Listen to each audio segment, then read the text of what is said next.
darating sa Xavier de Quibambay High School, kung saan ang kwento ay ating sisimulan. Tara! Tara!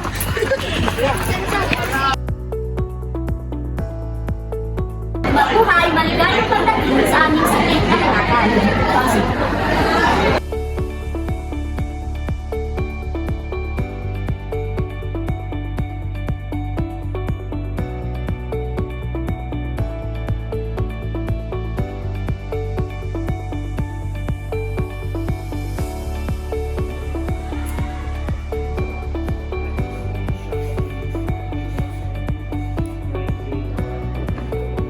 Sa bawat hakbang patungo sa aming silid-aklatan, madalaman natin ang katahimikan na tila bang may kasamang paanyayang tuklasin ang mundo ng kaalaman.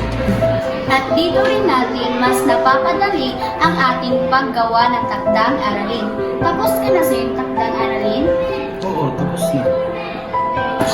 Ito po ang aming covered court. At dito nangyayari ang pagmimika, kombinasyon, at higit sa lahat ang paglalaro ng basketball.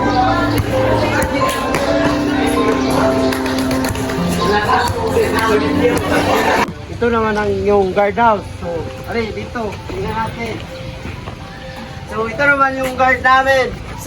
Anong pangalan mo, guard? Si Juan, Pugi. Kung gusto na ng tulong or guide, punta lang kayo kay guard. Magandang araw sa lahat! Ngayon ay isasama namin kayo sa aming lakbay-aral sa Science Laboratory. Ang Science Laboratory ay isang mahalagang lugar kung saan tayo ay nagsasagawa ng eksperimento at pag-aaral upang mas maunawaan ang agham.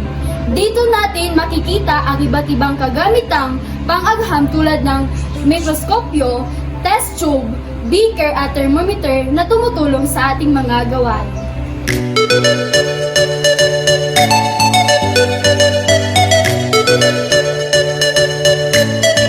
Ang clinic ay dito tayo tinutulungan pag meron tayong sakit o nararamdaman.